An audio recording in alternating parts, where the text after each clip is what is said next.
ಈ ಸರ್ತಿ ನಾವು ಸರಿ ಸಾಧಾರಣ ಒಂದು 24 ಹೊಸ ಒಂದು ಟೆಕ್ನಾಲಜಿಗಳನ್ನು ಸೇರಿಸಿ ಮತ್ತೆ ಅದನ್ನ ರೀಲಾಂಚ್ ಮಾಡಿದೀವಿ ಮೊನ್ನೆ ಕೃಷಿ ಮೇಳದಲ್ಲಿ. ಅದು ಎಷ್ಟು ಹಿಡಿಸಿದ ಅಂದ್ರೆ ರೈತರಿಗೆ ನಾವು ಬರೀ ಒಂದು ಪೀಸ್ ಅನ್ನ ತೋರಿಸಿ ರೈತರಿಗೆ ಹೇಳಿದ್ವಿ ಹಿಂಗೆಲ್ಲ ಇದೆ ಅಂತ ಹೇಳಿ ಬಹಳ ಖುಷಿ ಪಟ್ಟರು. ಒಂದು 500 ಕೂರ್ಗಿ ಈಗ ಆಲ್ರೆಡಿ ಬುಕ್ ಮಾಡಿದಾರೆ ಅಡ್ವಾನ್ಸ್ ಆಗಿ. ಅಂದ್ರೆ 6 ತಿಂಗಳ ಮೇಲೆ ನಾವು ಕೊಡ್ತೀವಿ ಅಂತ ಹೇಳಿದ್ರು ಸಹಿತ ಅದ್ರದ್ದು ಸಂಬಂಧಪಟ್ಟಂಗೆ ಪೂರ ದುಡ್ಡು ಕೊಟ್ಟು ನಮಗೆ ಬುಕ್ ಮಾಡಿದಾರೆ. ಇದು ಪ್ರತಿ ಗಂಟೆಗೆ ಒಂದು ಎಕರೆ 3 ಎಕರೆವರೆಗೂ ಬಿತ್ತಬಹುದು ಸರ್. ಒಂದು ಅಂದ್ರೆ ನಮ್ದು ಸೈಜಸ್ ಇದಾವ. ಈಗ ನಾವು 6 ತಾಳಿಲ್ ಬಿತ್ತೋದ್ನಾಗ ಸ್ವಲ್ಪ ಕಡಿಮೆ ಹೋಗುತ್ತೆ ಭೂಮಿ. ಅಂದ್ರೆ ಎವರೇಜ್ ಒಂದು 18 ರಿಂದ 20 ಎಕರೆವರೆಗೂ ನಾವು ಪ್ರತಿದಿನ ಬಿತ್ತನೆ ಮಾಡ್ಬೋದು ಸರ್. 18 ರಿಂದ 20 ಎಕರೆ ಆರಾಮಾಗಿ ಬಿತ್ತನೆ ಮಾಡ್ಬೋದು. ಮತ್ತೆ ಎಲ್ಲಾ ಜಿಲ್ಲೆ ಒಳಗೂ ನಾವು ಡೀಲರ್ ನೆಟ್ವರ್ಕ್ ಹೊಂದಿದ್ವಿ. ಎಲ್ಲಾ ಜಿಲ್ಲೆ ಒಳಗೂ ಎಲ್ಲರಿಗೂ ಒಂದೇ ಟೈಮ್ ಸಿಗುವಂತ ಒಂದು ಯೋಜನೆಯನ್ನು ಹಾಕೊಂಡಿದ್ವಿ. ಬಹಳ ದೊಡ್ಡ ಯೋಜನೆ. ಹಣ್ಣಿಗರಿಗೆ ಬರ್ಬೇಕಂತ ಏನು ಇಲ್ಲ. ಬರ್ರಿ ಬೀಗ್ರ ಊಟ ಮಾಡೋಣ. ಬಾಳ್ ಮಂದಾಗ್ಲಿ ತಗೋರಿ. ನಿಮ್ ಬಾಯ ಅರಿಕೆಯಿಂದ ಹಂಗ ಆಗ್ಲೇವಾ? ಬಹಳ ಅದ್ಭುತ ಸರ್. ನನಗಂತೂ ನಾನು ನೋಡಿದಾಗ ನಿಜಕ್ಕೂ ದಿಗಿಲ್ ಬಿದ್ದು ಇಷ್ಟು ದೊಡ್ಡ ಪ್ರಮಾಣದಲ್ಲಿ ಹಿಂಗೊಂದು ಮಾಡಿದಿರಲ್ಲ, ಗ್ರೇಟ್ ಅನ್ಸುತ್ತೆ. ಖಂಡಿತ ಸರ್, ಖಂಡಿತ. ನಾವು ಇದನ್ನ ಒಂದು 6 ವರ್ಷ 2016ನೇ ಇಸ್ವಿಯಲ್ಲಿ ನಾವು ಇದನ್ನ ಒಂದು ಶೆಡ್ ಎಸ್ಟಾಬ್ಲಿಷ್ ಮಾಡ್ಬೇಕಂತೇಳಿ ಒಂದು ವಿಚಾರ ಮಾಡಿದ್ವಿ. ಮಾಡುವಾಗ ಸಾಕಷ್ಟು ಜನ ಹೇಳಿದ್ರು, ಅಲ್ಲ ಸರ್ ನೀವು ಇರೋದು ಹಳ್ಳಿ, ಅಣ್ಣಿಗೇರಿ ಸಣ್ಣ ಊರು, ಇಂಥ ಊರೊಳಗೆ ಇಷ್ಟೆಲ್ಲ ಇನ್ವೆಸ್ಟ್ಮೆಂಟ್ ಮಾಡ್ತಾ ಇದ್ರಿ, ಏನು ಅವಶ್ಯ ಇದೆ ಮಾಡಬೇಡ್ರಿ, ಹುಬ್ಳಿ ಅಂತ ಶಹರದೊಳಗೆ ನೀವು ಮಾಡ್ರಿ, ಒಂದು ಸೌಲಭ್ಯಗಳು ಜಾಸ್ತಿ ಸಿಗ್ತಾವ ಅಂತ ಹೇಳಿದ್ರು. ಆ ಸಮಯದೊಳಗೆ ನಾ ಏನು ಹೇಳಿದ್ನಂದ್ರೆ, ಸರ್ ನಮ್ಮ ಊರು ನಮ್ಮ ಮಣ್ಣಿನ ಋಣ ನಾವು ಮುಟ್ಟಿಸ್ಬೇಕಾಗ್ತದ. ಆ ದೃಷ್ಟಿಯೊಳಗೆ ನಾವು ನಮ್ಮ ಊರಲ್ಲೇನೆ ಮಾಡೋದು. ಅದು ಫೈದೆ ಆಗಲಿ ಆಗದೇ ಇರಲಿ, ಸೇವಾ ಆದ್ರೆ ಸಾಕು ಅನ್ನುವಂಥ ಒಂದು ಭಾವನೆ ಒಳಗೆ ನಾವು ಇಲ್ಲೇ ಇದನ್ನ ಎಸ್ಟಾಬ್ಲಿಷ್ ಮಾಡಿದ್ವಿ. ಸರ್ವಸಾಧಾರಣ ಒಂದು 4 ರಿಂದ 5 ಕೋಟಿ ರೂಪಾಯಿ ಇನ್ವೆಸ್ಟ್ಮೆಂಟ್ ಮಾಡಿ ನಾವು ಈ ಕೆಲಸವನ್ನ ರೈತ ಸಮುದಾಯಕ್ಕೆ ನಮ್ಮ ಒಂದು ತಂದೆಯವರು ಮಾಡಿದಂಥ ಒಂದು ಸಂಶೋಧನೆಗಳಿದ್ದಾವೆ ಅವಕ್ಕೆ ಜೀವ ತುಂಬಿ ಅದನ್ನ ರೈತ ಸಮುದಾಯಕ್ಕೆ ಮುಟ್ಟುವಂಥ ಒಂದು ಕೆಲಸ ಮಾಡ್ತಾ ಇದ್ದೀವಿ. ಜೊತೆಗೆ ತಂದೆಯವರು ಸಂಶೋಧಕರು. ಸಂಶೋಧನೆ ಅನ್ನೋದು ಏನಿರ್ತದೆ ಅಂದ್ರೆ ಅದರಲ್ಲಿ ಫೈನಾನ್ಸ್ ಬಗ್ಗೆ ಜಾಸ್ತಿ ಗಮನ ಇರಲ್ಲ. 2 ಭಾಗ ಇದಾವೆ ಇದ್ರೊಳಗೆ, ಸಂಶೋಧನಾ ಮತ್ತೆ ಮಾರ್ಕೆಟಿಂಗ್ ಅನ್ನುವಂಥದ್ದು ಏನಿದೆಯಲ್ಲ, ಇವೆರಡೂ ಒಂದೇ ವಾಹನದ ಚಕ್ರ ಇದ್ದಂಗೆ. ಬರೀ ಸಂಶೋಧನೆ ಮಾಡಿದ್ರು ನಾವು ಇದ್ರೊಳಗೆ ಸಕ್ಸಸ್ ಆಗಲ್ಲ. ಅಂದ್ರೆ ನಾವು ಯಾವುದೋ ಒಂದು ಇಕ್ವಿಪ್ಮೆಂಟ್ ಅನ್ನ ಸಂಶೋಧನೆ ಮಾಡಿ ಹಾಗೆ ಇಟ್ಟರು ಸಹಿತ ಅದು ಯಾವುದೇ ಕಾರಣಕ್ಕೆ ಅದು ಏನಾಗ್ತದೆ, ಸಕ್ಸಸ್ ಆಗಲ್ಲ. ಸಂಶೋಧನೆ ಆದ್ಮೇಲೆ ಅದನ್ನ ನಾವು ಯಾವ ಕ್ವಾಂಟಿಟಿ ಒಳಗೆ ರೈತ ಸಮುದಾಯಕ್ಕೆ ಮುಟ್ಟಿಸ್ತೀವಿ ಅವಾಗ ಅದು ಪರಿಪೂರ್ಣ ಆಗ್ತದೆ ಅನ್ನುವಂಥದ್ದು ಒಂದು ನನ್ನ ಒಂದು ಅಭಿಪ್ರಾಯ ಸರ್. ಸಂಶೋಧನೆ ಅಪ್ಪ ಅವ್ರದ್ದು. ಇದನ್ನ ಮಾರ್ಕೆಟಿಂಗ್ ಮಾಡಿ ರೈತ ಸಮುದಾಯಕ್ಕೆ ಮುಟ್ಟುವಂಥದ್ದು ಮತ್ತು ಅದಕ್ಕೆ ಸೇವೆ, ಅದಕ್ಕೆ ಸಂಬಂಧಪಟ್ಟಂತ ಏನು ಕೆಲಸಗಳದಾವಲ್ಲ ಅವನ್ನೆಲ್ಲ ಕೊಡುವಂತ ಯೋಜನೆಯನ್ನ ನಾವು ಮಾಡ್ತಾ ಇದೀವಿ ಸರ್. ಅದ್ಭುತ ಸರ್. ಎಷ್ಟು ಜಾಗದಲ್ಲಿ ಇದೆ ಸರ್ ಇದು? ಒಂದು 40,000 ಸ್ಕ್ವೇರ್ ಫೀಟ್ ಅಂತ ಹೇಳ್ತೀವಿ ಸರ್ ನಾವು. 1 ಎಕರೆ ಜಾಗದಲ್ಲಿ ಪೂರಾ ಬಿಲ್ಡಪ್ ಏರಿಯಾ ಇದೆ. ಇನ್ನು ಉಳಿದಿದ್ದು ಒಂದು 7 ಎಕರೆ ಓಪನ್ ಲ್ಯಾಂಡ್ ಇದೆ. ಅಂದ್ರೆ ಖುಲ್ಲಾ ಜಾಗದಲ್ಲಿ ನಾವು ನಮ್ಮ ಕೃಷಿ ಉಪಕರಣಗಳನ್ನ ಒಂದು ಸ್ಟಾಕ್ ಅನ್ನ ಮಾಡ್ತೀವಿ. ಇದು ಒಂಥರ ಏನಂದ್ರೆ ಒಂದು ಲಗ್ನದ ವ್ಯವಸ್ಥೆ ಇದ್ದಂಗೆ. ಕೃಷಿ ಉಪಕರಣಗಳ ಕೊಡುಗೆ ಕೊಡೋದಂದ್ರೆ ಏನಂದ್ರ ಒಂದು ರೈತ ಹಬ್ಬ, ಒಂದು ರೈತರಿಗೆ ಒಂದು ಏನ್ರ ಲಗ್ನದ ವ್ಯವಸ್ಥೆ ಮಾಡ್ದಂಗೆ. ಲಗ್ನದೊಳಗೆ ನಾವು ಸೆರೆಮನಿ ಒಳಗೆ ಒಂದು ಊಟದ ವ್ಯವಸ್ಥೆ, ಒಂದು ಎಲ್ಲಾ ವ್ಯವಸ್ಥೆಯನ್ನ ಹೆಂಗ್ ಅಚ್ಚುಕಟ್ಟ ಅಂದ್ರೆ ಒಂದು ಗಂಟೆ 2 ಗಂಟೆಯಲ್ಲಿ ಲಗ್ನ ಕಾರ್ಯಕ್ರಮ ಮುಗಿದು ಹೋಗುತ್ತೆ. ಹಾಗೆ ಕೃಷಿಗೆ ಸಂಬಂಧಪಟ್ಟಂತದ್ದು ಏನಾಗಿದೆ ಅಂದ್ರೆ ಈಗ ಸೀಸನ್ ಬಂತ ತಕ್ಷಣ ಒಂದು 15-20 ದಿನದಲ್ಲಿ ಎಲ್ಲ ನಾವು ರೈತ ಸಮುದಾಯಕ್ಕೆ ಹಂಚಿಕೆ ಮಾಡ್ಬೇಕು ಅಂತಂದ್ರೆ ಆ ರೀತಿ ನಾವು ಸ್ಟಾಕ್ ಅನ್ನು ಕಾಯ್ಕೋಬೇಕಾಗುತ್ತೆ. ಸ್ಟಾಕ್ ಅನ್ನುವಂಥದ್ದು ಬಹಳ ಮಹತ್ವ ಐತಿ ಇದ್ರೊಳಗೆ. ಇದು ಸರ್ಕಾರಕ್ಕೂ ಒಂದು ದೊಡ್ಡ ತೆಲಿವಿದೆ. ಸರ್ಕಾರನು ಒಂದು ಟೈಮ್ ಒಳಗೆ ಒಳ್ಳೆ ಮಳಿ ಆದಾಗ ಗೊಬ್ಬರ ಕೊಳ್ಳಾಕ ಹೆಣಗಾಡ್ತಿರ್ತದೆ. ಯಾಕಂದ್ರೆ ಅದು ಸರಿಯಾದ ಸ್ಟಾಕ್ ಇಲ್ಲದಕ್ಕೆ ಆ ತೊಂದರೆ ಆಗ್ತಿರ್ತದೆ. ಅದು ಸರ್ಕಾರನು ಬಹಳ ದೊಡ್ಡ ಪ್ರಮಾಣದೊಳಗೆ ಸ್ಟಾಕ್ ಮಾಡಿರ್ತೈತಿ, ದೊಡ್ಡ ಗುಡಾನ್ದೊಳಗೆ ಸ್ಟಾಕ್ ಮಾಡಿರ್ತೈತಿ. ಇನ್ ಟೈಮ್ ನಮ್ಗೆ ಗೊಬ್ಬರ ಹಂಚಿಕೆ ಆಗ್ತದೆ. ಅದೇ ರೀತಿ ಇದು ಕೃಷಿ ಉಪಕರಣಗಳದ್ದು ಅದೇ ವ್ಯವಸ್ಥೆ ಇದೆ. ನಾವು ಎಷ್ಟು ಸ್ಟಾಕ್ ಅನ್ನು ಇಡ್ತೀವಿ ಅದನ್ನ ಎಲ್ಲ ರೈತರಿಗೆ ನಾವು ಸಮಾಧಾನ ಮಾಡುವಂಥದ್ದು ಮಾಡ್ಬೋದು ಅಂತ ಈ ಸಂದರ್ಭದಲ್ಲಿ. ಏನೇನು ತಯಾರಾಗುತ್ತೆ ಸರ್ ಇಲ್ಲಿ? ವಿಶೇಷವಾಗಿ ನಾವು ಬಿತ್ತನೆ ಕೂರಿಗೆಯಲ್ಲಿ ಒಂದು ಅದ್ಭುತ ಸಾಧನೆಯನ್ನು ಮಾಡಿದ್ದೀವಿ. ತಂದೆಯವರು ಇದನ್ನ 1981ರಲ್ಲಿ ಬಿತ್ತನೆ ಮಷೀನ್ ಅನ್ನು ಕಂಡಿಡಿದ ತಕ್ಷಣ ಅವ್ರು ತಮ್ಗೆ ಒಕ್ಕಲ್ತನ ಅಂದ್ರೆ ತಂದೆಯವರಿಗೆ ಸಂಬಂಧಪಟ್ಟಂಗೆ 40 ಎಕರೆ ಜಮೀನಿತ್ತು. ಆ ಜಮೀನಲ್ಲಿ ಇವರು ಅದನ್ನ ಇಂಪ್ಲಿಮೆಂಟ್ ಅನ್ನ ಯೂಸ್ ಮಾಡುವಂಥ ಸಂಶೋಧನೆ ಮಾಡಿದ್ರು. ಜೊತೆಗೆ ಅದನ್ನ ತಮ್ಮ ಸ್ವಂತಕ್ಕೆ ಕೆಲಸಕ್ಕೆ ಹೊಲದಲ್ಲಿ ಉಪಯೋಗ ಮಾಡ್ಕೊಂಡು ಬಂದ್ರು. ನಾವು ನಮ್ದು ಕಲಿದು ಮುಗಿದ ತಕ್ಷಣ ತಂದೆಯವ್ರಿಗೆ ಹೇಳಿದ್ವಿ, ಇಲ್ಲ ತಂದೆಯವರು ಹಿಂಗೆ ಒಕ್ಕಲ್ತನದೊಳಗೆ ಅಷ್ಟು ಒಂದು ಅದನ್ನ ಮಾಡುವಂಥ ನಮ್ಗೆ ಅಷ್ಟು ಇದು ಇಲ್ಲ. ಅದಕ್ಕೆ ನಾವು ಏನಾರ ಮಾಡಿ ಇದನ್ನು ನೀವು ಮಾಡಿದಂಥ ಒಂದು ಇಕ್ವಿಪ್ಮೆಂಟ್ ಇದೆಯಲ್ಲ, ಇದನ್ನ ರೈತ ಸಮುದಾಯಕ್ಕೆ ಮುಟ್ಟಿಸುವಂಥ ವ್ಯವಸ್ಥೆ ಮಾಡೋಣ ಅಂತ ಸರಿ ಅಂತೇಳಿ ಅವರು ಒಂದು ಇಂಡಸ್ಟ್ರಿ ವಿಚಾರ ಅಲ್ಲಿಂದ ಶುರು ಆಯ್ತು ನಮಗೆ. ಆ ವಿಚಾರವಾಗಿ ತುಂಬ ತೊಂದರೆಯಲ್ಲಿ ಇದು ನಾವು ಆ ಸಮಯದೊಳಗೆ ಫೈನಾನ್ಷಿಯಲ್ ಕಂಡೀಷನ್ ಭಾಳ ತೊಂದರೆ ಇತ್ತು. ಆದರೂ ನಾವು ಇವ್ರ ಹತ್ರ ಏನೋ ಒಂದು ಅಡ್ಜಸ್ಟ್ ಮಾಡಿಕೊಂಡು ಒಂದು ಸಣ್ಣ ವೆಲ್ಡಿಂಗ್ ಮಿಷಿನ್ ತೊಗೊಂಬಂದು ಒಂದು ಇಂಡಸ್ಟ್ರಿಯನ್ನು ಶುರು ಮಾಡಿದ್ವಿ. ಚಿಕ್ಕ ವೆಲ್ಡಿಂಗ್ ಮಿಷಿನ್, ಅದು ಬಾಡಿಗೆ 50 ರೂಪಾಯಿ ನಾವು ಬಾಡಿಗೆ ಕೊಟ್ಟು ಅದನ್ನು ವೆಲ್ಡಿಂಗ್ ಮಿಷಿನ್ ತೊಗೊಂಬಂದ್ವಿ. ಅದು ಪರಿಸ್ಥಿತಿ ಹಂಗಿತ್ತಂದ್ರೆ ಆ 50 ರೂಪಾಯಿನೂ ನಮ್ಗೆ ಬಾಡಿಗೆದಾರರಿಗೆ ಕೊಡೋಕೆ ಆಗ್ತಿರಲಿಲ್ಲ. ಅಂಥ ಒಂದು ವ್ಯವಸ್ಥೆ ನಾವು ಅಲ್ಲಿಂದ ಶುರು ಮಾಡಿದ್ವಿ. ಪ್ರತಿದಿನ ಒಂದು ತಿಂಗಳಿಗೆ ಒಂದು ಮಷಿನನ್ನು ಮಾಡ್ತಿದ್ವಿ ಶುರುವಾತ್ನಲ್ಲಿ. ಅದು ಮಾಡ್ತಾ ಮಾಡ್ತಾ ಮಾಡ್ತಾ ಇವತ್ತು ಒಂದು ದಿನಕ್ಕೆ ಒಂದು 100 ಮಷಿನ್ ಮಾಡುವಂತ ಒಂದು ದೊಡ್ಡ ಇದನ್ನ ವ್ಯವಸ್ಥೆನ ಕಟ್ಕೊಂಡಿದೀವಿ ಸರ್. ಅದ್ಭುತ ಅದ್ಭುತ. ಈ 50 ರೂಪಾಯಿ ಯಾವ ಇಸ್ವಿಯಲ್ಲಿ ಸರ್ ಇದು ನನ್ನ ಅಂದಾಜು ಒಂದು 1995ನೇ 2000ನೇ ಇಸ್ವಿ ಅಂತ ಅಳ್ಕೋತೀವಿ ಸರ್ ನಾವು. 2000 ಇಸ್ವಿಯಲ್ಲಿ ನಾವು ಇದನ್ನ ಮಾಡಿದ್ವಿ ಸರ್. ಒಂದು 20-22 ವರ್ಷದಲ್ಲಿ ನಾವು ಇದನ್ನ ಒಂದು ಸಾಮ್ರಾಜ್ಯನ ಕಟ್ಕೊಂಡಿದ್ವಿ. ಜೊತೆಗೆ ಈ ಎಲ್ಲದರ ಜೊತೆಗೆ ರೈತ ಸಮುದಾಯದ ಒಂದು ದೊಡ್ಡ ವಿಶ್ವಾಸನ ಗಳಿಸ್ಕೊಂಡಿದ್ವಿ ಸರ್. ನಡಕಟ್ಟಿನ ಅಂದ್ರೆ ಬಹಳ ಸಂತೋಷ ಪಡ್ತಾರೆ ಎಲ್ಲ ರೈತ ಸಮುದಾಯ ಏನಿದೆ. ನಡಕಟ್ಟಿನ ಅಂದ್ರೆ ಅಷ್ಟು ಅವ್ರಿಗೆ ಒಂದು ಖುಷಿ. ನಡಕಟ್ಟಿನ ಅವ್ರು ಇಂಪ್ಲಿಮೆಂಟ್ ತಗೊಳ್ಳೋದು, ಅವ್ರ ಜೊತೆ ಮಾತಾಡೋದು, ಅವ್ರು ಸಿಕ್ಕರೆ ನಮ್ಮ ಭಾಗ್ಯ ಅನ್ನುವಂತ ಒಂದು ನಡಕಟ್ಟಿನ ಅದ್ರ ಬಗ್ಗೆ ಒಂದು ರೈತರು ಇದನ್ನ ಇಟ್ಕೊಂಡಿದ್ದಾರೆ. ಇದು ನಮ್ಮ ಸರ್ನೇಮ್ ಮನೆತನದೊಂದು ನಾವು ಸರ್ನೇಮ್ ಅಂತ ಹೇಳ್ತೀವಿ, ಅಡ್ಡ ಹೆಸರು ಅಂತ ಹೇಳ್ತೀವಿ. ನಮ್ಮ ಹಳ್ಳಿ ಭಾಷೆ ಒಳಗೆ ಅಡ್ಡ ಹೆಸರು ಅಂತ ಹೇಳ್ತೀವಿ. ಅದನ್ನೇ ನಾವು ನಮ್ದು ಒಂದು ಬ್ರ್ಯಾಂಡ್ ಆಗಿ ಕಟ್ಕೊಂಡಿದೀವಿ ಸರ್ ನಾವು. ನಡಕಟ್ಟಿನ ಅಂದ್ರೆ ಒಂದು ಬಿತ್ತನೆ ಒಳಗೆ ಎತ್ತಿದ ಕೈ. ನಡಕಟ್ಟಿನ ಅಂದ್ರೆ ಬಿತ್ತನೆ, ಬಿತ್ತನೆ ಅಂದ್ರೆ ನಡಕಟ್ಟಿನ ಅಂದ್ರೆ ಅಷ್ಟು ಒಂದು ಗಾಢವಾದ ಒಂದು ಸಂಬಂಧ ಬೇರೂರೈತೆ ರೈತರ ಮನಸ್ಸಲ್ಲಿ. ಬಿತ್ತನೆ ಮಷೀನ್ ಅಲ್ಲಿ ವಿಶೇಷವಾಗಿ ಏನೈತೆ ಅಂದ್ರೆ ಹೆಚ್ಚು ಕಡಿಮೆ ಬಿತ್ತನೆ ಮಷೀನ್ ಅಲ್ಲಿ ಸರ್ ತೋರಿಸಿ. ಬಿತ್ತನೆ ಮಷೀನ್ ಒಳಗೆ ಏನಿದೆ ಅಂತಂದ್ರೆ ಪ್ರತಿ ಕಾಳು ಅಂದ್ರೆ ನಮ್ದು A to Z ನಾವು ಕಾಳಿನೊಳಗೆ ಎಷ್ಟು ವೆರೈಟಿ ಇದಾವಲ್ಲ ಅವೆಲ್ಲ ಕಾಳು ಬಿತ್ತುವಂತದ ಒಂದು ವ್ಯವಸ್ಥೆ ಮಾಡ್ಕೊಂಡಿದ್ವಿ ಸರ್ ನಾವು. ಇದು ಒಂದು ವಿಶೇಷ. ಕಡಿಮೆ ದರದಲ್ಲಿ ರೈತನಿಗೆ ಸಿಗುವಂತದ ಒಂದು ವ್ಯವಸ್ಥೆ. ಜೊತೆಗೆ ಸಿಂಪ್ಲಿ ಕ್ಲವರ್ ಅಂತ ಹೇಳ್ತೀವಿ ನಾವು. ಅಂದ್ರೆ ಸಿಂಪಲ್ ಒಂದು ಟೆಕ್ನಾಲಜಿ ಒಳಗ ಎಲ್ಲಾ ಬಿತ್ತುವಂತದ್ದು ಇವತ್ತು ಜಗತ್ತಿನೊಳಗ ನಮ್ಗೆ ಸಿಗುದು ಬಹಳ ಕಷ್ಟ ಇದೆ ಸರ್. ಈಗ ಸಾಕಷ್ಟು ಫಾರಿನ್ ಕಂಟ್ರಿ ಸಾಕಷ್ಟು ಯಂತ್ರೋಪಕರಣಗಳು ಇದಾವ. ಅವು ಏನಿದಾವ ಅಂತಂದ್ರ 4 ಲಕ್ಷ 5 ಲಕ್ಷದ ಒಂದು ಬೆಲೆ ಬಾಳುವಂತ ಒಂದು ಇವು ಇದಾವ ಯಂತ್ರೋಪಕರಣಗಳಿದಾವ. ಆ ಯಂತ್ರೋಪಕರಣಗಳನ್ನ ನಾವು ಇವತ್ತು ಸಣ್ಣ ರೈತರಿಗೆ ಕೊಟ್ರೆ ತಗೊಳ್ಳೋಂತ ಶಕ್ತಿ ಇರಂಗಿಲ್ಲ. ಅದಕ್ಕೆ ನಾವೇನು ವಿಚಾರ ಮಾಡ್ತೀವಿ, ಯಾವುದೇ ಪರಿಸ್ಥಿತಿ ಒಳಗೆ 1 ಲಕ್ಷ 10, 20 ಸಾವಿರ ಒಳಗೆ ನಾವು ಒಂದು ಉಪಕರಣಗಳು ಬೇಕು. ಸಣ್ಣ ರೈತರು ಇದನ್ನ ತಗೊಂಡು ಅಂದ್ರೆ ನಮ್ಮ ಭಾರತ ದೇಶದ ಪರಿಸ್ಥಿತಿ ಹಂಗ ಸಣ್ಣ ರೈತರು ಜಾಸ್ತಿ ಇದಾರೆ. ಆ ರೈತರಿಗೆ ಒಂದು ಕೊಡುಗೆ ಆಗ್ಲಿ ಅನ್ನೋ ದೃಷ್ಟಿಯೊಳಗೆ ನಾವು ಇದನ್ನ ಬಿತ್ತನೆ ಮಷೀನ್ ಅನ್ನ ಇದನ್ನ ಮಾಡಿದೀವಿ. ಮತ್ತೆ ನಾವು ಈಗೂ ಅದನ್ನ 1 ಲಕ್ಷ 20-25 ಸಾವಿರ ಒಳಗಡೆನೆ ನಾವು ರೈತರಿಗೆ ಕೊಡ್ತಾ ಇದ್ದೀವಿ. ಒಂದು ಮಾರ್ಕೆಟ್ ಇದ್ದು ಒಂದು ಸ್ಟಡಿ ಮಾಡಿದಾಗ ಬೇರೆದವರೆಲ್ಲ ಕಾಂಪಿಟೇಟರ್ ಹೇಳ್ತಾರೆ, ಇದು ನೀವು 2 ಲಕ್ಷ 2.5 ಲಕ್ಷದ ಮೇಲೆ ಮಾರಬೇಕಾದಂತ ಪ್ರಾಡಕ್ಟ್ ಅನ್ನ ನೀವು 1 ಲಕ್ಷ 20 ಸಾವಿರಕ್ಕೆ ಹೆಂಗ್ ಮಾರ್ತೀರಿ ಅಂತ ಕೇಳ್ತಾರೆ ನಮ್ಗೆಲ್ಲ. ಕ್ರಾಸ್ ಮಾಡಿದಾಗ ನಾವ್ ಹೇಳ್ತೀವಿ, ಇಲ್ಲ ನಾವು ನಮ್ದೊಂದು ರೈತ ಸಮುದಾಯ ಬೆಳಿಬೇಕು. ನಾವು ಆಲ್ರೆಡಿ ಬೆಳೆದಿದ್ದೀವಿ, ಈಗ ಸಾಕಷ್ಟು ಬೆಳೆದಿದ್ದೀವಿ, ಅದು ರೈತರಿಂದನೇ ಬೆಳೆದಿದ್ದೀವಿ. ಈಗ ನಾವು ಬೆಳೆದಂತ ಒಂದು ವ್ಯವಸ್ಥೆ ಬೆಳೆದ ಮೇಲೆ ರೈತರಿಗಿನ ಕೊಡಮಾಡ್ಬೇಕು ಅನ್ನುವಂಥ ದೃಷ್ಟಿಯೊಳಗೆ ನಾವು ಸೇವಾ ಮಾಡಾಕತ್ತೀವಿ. ನಾವು ಯಾವುದೋ ಒಂದು ದುಡ್ಡು ಗಳಿಸುವಂಥ ವಿಚಾರದೊಳಗೆ ಮಾಡಾಕತ್ತಿಲ್ಲ ಅಂತ ಹೇಳಿದಾಗ ಅವರು ಕೆಲವೊಬ್ರು ಸಂತೋಷ ಆಗ್ತಾರೆ, ಕೆಲವೊಬ್ರಿಗೆ ಬೇಜಾರಾಗ್ತದೆ, ಏನಪ್ಪಾ ಇವ್ರು ಅಂತ ಹೇಳಿ. ಆದ್ರೆ ಖಂಡಿತವಾಗಿ ಹೇಳ್ತೀನಿ, ನಮ್ಮ ಎಂಡ್ ಯೂಸರ್ ಏನಿದಾರ ನಮ್ಮ ರೈತ ಸಮುದಾಯ ಏನಕ್ಕಲ್ಲ ಭಾಳ ಅಂದ್ರೆ ಭಾಳ ಒಂದು ಅಪ್ರಿಸಿಯೇಟ್ ಮಾಡ್ತಾರೆ, ಭಾಳ ಸಂತೋಷ ಪಡ್ತಾರೆ. ಒಂದೇನೋ ಒಂದು ಖುಷಿಯಿಂದ ಅವರು ಇದನ್ನ ಮಾಡ್ತಾರೆ. ಅಂದ್ರೆ ಅವ್ರಿಗೂ ಗೊತ್ತಾಗದ, ರೈತರು ಹೇಳ್ತಾರೆ ನೀವು ಸೇವಾ ಮನೋಭಾವದಿಂದ ಮಾಡಾಕತ್ತೀರಿ ಖಂಡಿತ ನಡಕಟ್ಟಿನವ್ರು ಅಂತ ಹೇಳಿ ಭಾಳ ಖುಷಿ ಪಡ್ತಾರೆ ಸರ್. ಅದೇ ರೀತಿ ನಮ್ದೊಂದು ಬಿತ್ತನೆ ಮಷೀನ್ ಅನ್ನ ನಾವು ಈಗ ಹೊಸದಾಗಿ ಲಾಂಚ್ ಮಾಡಿದ್ವಿ ಸರ್. ಮೊನ್ನೆ ಕೃಷಿ ಮೂಲಕ ನಾವು ಲಾಂಚ್ ಮಾಡಿದೀವಿ ಇದನ್ನ. ಈಗ ಒಂದು 10-15 ವರ್ಷದಿಂದ ನಾವು ಒಂದು ನಾರ್ಮಲ್ ಒಂದೇನು ನಮ್ದೊಂದು ಪ್ರಾಡಕ್ಟ್ ಇತ್ತು ಬಿತ್ತನೆ ಮಷೀನ್, ಅದನ್ನ ರೈತರಿಗೆ ಕೊಡಮಾಡ್ತಾ ಇದ್ವಿ 10 ವರ್ಷದಿಂದ. ಇದು ಸಕ್ಸಸ್ಫುಲ್ ಪ್ರಾಡಕ್ಟ್, ಇದು ತುಂಬಾನೇ ಸಕ್ಸಸ್ಫುಲ್ ಪ್ರಾಡಕ್ಟ್. 10 ವರ್ಷದ ಮೇಲೆ ಒಮ್ಮೆ ನಾವು ಮತ್ತೆ ಅವೆಲ್ಲ ರೈತರ ಹತ್ರ ಒಂದು ಫೀಡ್ಬ್ಯಾಕ್ ತಗೋತೀವಿ. ತಗೊಂಡ್ಮೇಲೆ ಹೇಳ್ತಾರೆ ರೈತರೆಲ್ಲ ಇಂತೆಂತ ಸ್ವಲ್ಪ ಸಣ್ಣ ಸಮಸ್ಯೆ ಇದಾವ ಅಂತೇಳಿ ಅದನ್ನೆಲ್ಲ ನಾವು ನೋಟ್ ಡೌನ್ ಮಾಡಿ ಪ್ರತಿ 2 ವರ್ಷಕ್ಕೊಮ್ಮೆ ಬದಲಾವಣೆ ಮಾಡ್ತೀವಿ. ಈ ಸರ್ತಿ ನಾವು ಸಾಧಾರಣ ಒಂದು 24 ಹೊಸ ಒಂದು ಟೆಕ್ನಾಲಜಿಗಳನ್ನು ಸೇರಿಸಿ ಮತ್ತೆ ಅದನ್ನ ರೀಲಾಂಚ್ ಮಾಡಿದೀವಿ ಮೊನ್ನೆ ಕೃಷಿ ಮೇಳದಲ್ಲಿ.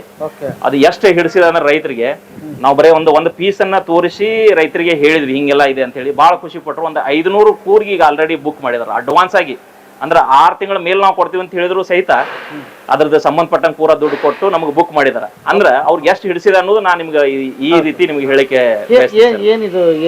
ವಿಶೇಷವಾಗಿ ಏನಿತ್ತು ಮೊದಲೆಲ್ಲ ಇದು ನಾ ಇಲ್ಲಿಂದ ಶುರು ಮಾಡ್ತೀನಿ. ಇದು ಅದಕ್ಕೆ ಗೇರ್ ಇದು ಏನು ಡ್ರೈವ್ ವೀಲ್ ಅಂತ ಹೇಳ್ತೀವಿ ನಾವು ಇದನ್ನ, ಅಂದ್ರೆ ಸೆಂಟರ್ ವೀಲ್ ಅಂತ ಹೇಳ್ತೀವಿ. ಇದ್ರ ಮೇಲೆ ಎಲ್ಲಾ ಮೆಕ್ಯಾನಿಸಮ್ ಹೊಳ್ತಿರ್ತದೆ. ಇದೆಲ್ಲ ಮೊದ್ಲು ನಾವೇನ್ ಮಾಡ್ತಿದ್ವಿ MS ನಾರ್ಮಲ್ ಮೆಟಲ್ ಇಂದ ಮಾಡ್ತಿದ್ವಿ. ಈಗ ಇದನ್ನ ಅಲಾಯ್ ವೀಲ್ ಅಂತ ಹೇಳಿ ಅಂದ್ರೆ ಒಂದು ಅಡ್ವಾನ್ಸ್ ಏನ ಒಂದು ಇದೆ ಅಂದ್ರೆ ಇದ್ರದ್ದು ಹೆಚ್ಚಿಗೆ ಲೈಫ್ ಬರುತ್ತೆ. ಫಾರ್ಮರ್ಗೆ ಏನಾಗುತ್ತೆ, ನಾವು MS ನೊಳಗೆ ಮಾಡಿದಾಗ ಏನಾಗುತ್ತೆ ಲೈಫ್ ಕಡಿಮೆ ಇರುತ್ತೆ. ಇದ್ರೊಳಗೆ ಮಾಡಿದಾಗ ಒಂದು ಡ್ಯೂರಾಬಿಲಿಟಿ ಹೆಚ್ಚಿಗೆ ಇರುತ್ತೆ.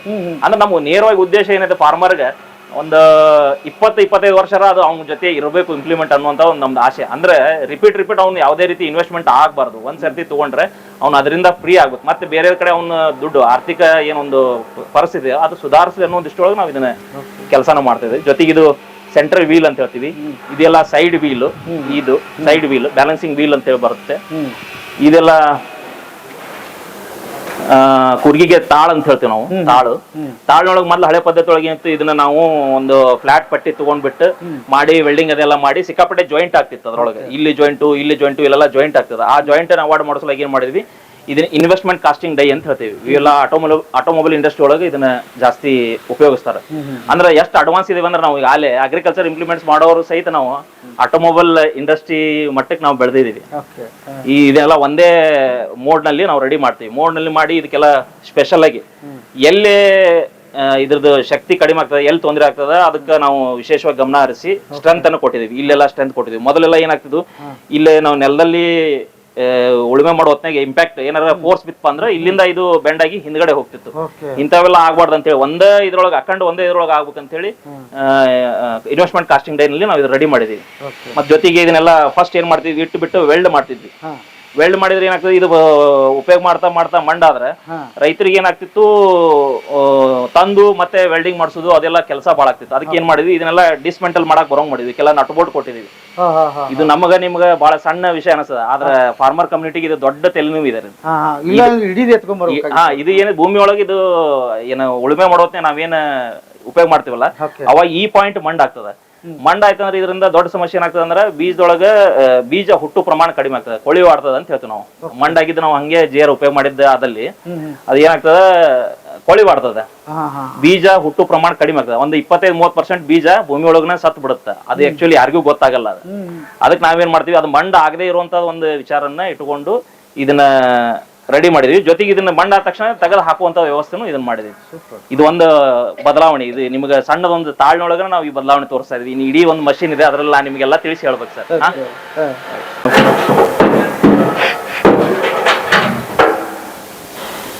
ಸರ್ ಇದು ನಮ್ದು ಒಂದು ಕನಸಿನ ಪ್ರಾಡಕ್ಟ್ ಅಂತ ಹೇಳ್ತೀವಿ ನಾವು. ಇದನ್ನ ಬಹಳ ಅದ್ಭುತವಾದಂತ ಪ್ರಾಡಕ್ಟ್. ಇದಕ್ಕೆ ಸಂಬಂಧಪಟ್ಟಂಗ ರೈತರಿಗೆ ಇದ್ರ ಬಗ್ಗೆ ಮಾಹಿತಿ ಇರುತ್ತೆ. ಅವ್ರು ರೈತರು ಇದನ್ನ ಕೇಳಿದ್ರ ಸಹಿತ ಖುಷಿ ಪಟ್ಕೊಳ್ತಾರ. ನಾನು ನೋಡಿದ್ರಲ್ಲ, ಈ ಮಷಿನ್ ನೋಡಿದ್ರಲ್ಲ, ನಾ ಹೇಳೋದನ್ನ ಕೇಳಿದ್ರ ಸಹಿತ ಖುಷಿ ಪಟ್ಕೊಳ್ತಾರ ಅಂತ ಹೇಳಿ ನಾನು ಅನ್ಕೋತೀನಿ ಸರ್. ಯಾಕಂದ್ರೆ ಈಗ ಯೂಶಲಿ ಎಲ್ಲಾ ಫಾರ್ಮರ್ಗೆ, ಎಲ್ಲಾ ರೈತ ಬಂದವ್ರ ಕಡೆ ಏನೈತಂದ್ರೆ 2 ಟ್ರ್ಯಾಕ್ಟರ್ ಇರ್ತಾವ. ಒಂದು 35 HP, ಒಂದು 55 HP. ಅಂದ್ರೆ ಒಂದು ಸಣ್ಣ ಟ್ರ್ಯಾಕ್ಟರ್, ಒಂದು ದೊಡ್ಡ ಟ್ರ್ಯಾಕ್ಟರ್ ಎಲ್ಲ ಇಟ್ಕೊಂಡು ಕೆಲಸ ಮಾಡ್ತಿರ್ತಾರ. ಆ ವಿಷಯವಾಗಿ 35 HP ಗೆ ಪ್ಲಸ್ 55 HP ಗೆ ಎರಡಕ್ಕೂ ಟ್ರ್ಯಾಕ್ಟರ್ಗೆ ಬರೋಂಗ್ ನಾವ್ ಇದನ್ನ ಒಂದು ಜೋಡಣೆಯನ್ನ ಮಾಡ್ಕೊಂಡಿದ್ವಿ ಸರ್ ಇದನ್ನ. ಮತ್ತೆ ಅದೇ ರೀತಿ ಇವೆಲ್ಲ ಸೈಡ್ ಬ್ಯಾಲೆನ್ಸ್ ವೀಲ್ ಅನ್ನ ಕೊಟ್ಟಿದ್ವಿ ಸರ್ ನಾವು ಎರಡು. ಇದು ಏನ್ ಮಾಡ್ತದ ಅಂದ್ರೆ ನಮಗೆ ಎಷ್ಟು ಅವಶ್ಯ ಐತಿ ಭೂಮಿ ಒಳಗೆ ನಾವು ಬೀಜ ಎಷ್ಟು 2 ಇಂಚ್ ಹಾಕ್ಬೇಕು ಅಂದ್ರೆ 2 ಇಂಚ್ ಹಾಕುವಂತ ಒಂದು ವ್ಯವಸ್ಥೆ ಸರ್ ಅದು. ಆ ಬ್ಯಾಲೆನ್ಸ್ ವೀಲ್ ನಾವು ಸೆಟ್ ಮಾಡಿದ್ವಿ ಅಂದ್ರೆ ಕೂರ್ಗಿ 2 ಇಂಚ್ ಡೀಪ್ ಹೋಗಿ ಬೀಜನ ಹಾಕ್ತದೆ. ಸಪೋಸ್ ನಮಗೆ 3 ಇಂಚ್ ಬೇಕಂದ್ರೆ 3 ಇಂಚ್ ಬೀಜನ ಹಾಕುವಂತ ಒಂದು ವ್ಯವಸ್ಥೆ ಅದ್ರೊಳಗೆ ಸೈಡ್ ವೀಲ್ ಅಲ್ಲಿ ನಾವು ಬ್ಯಾಲೆನ್ಸ್ ವೀಲ್ ಅಲ್ಲಿ ಇಟ್ಟಿವಿ ಸರ್ ಅದನ್ನ ಜೊತೆಗೆ.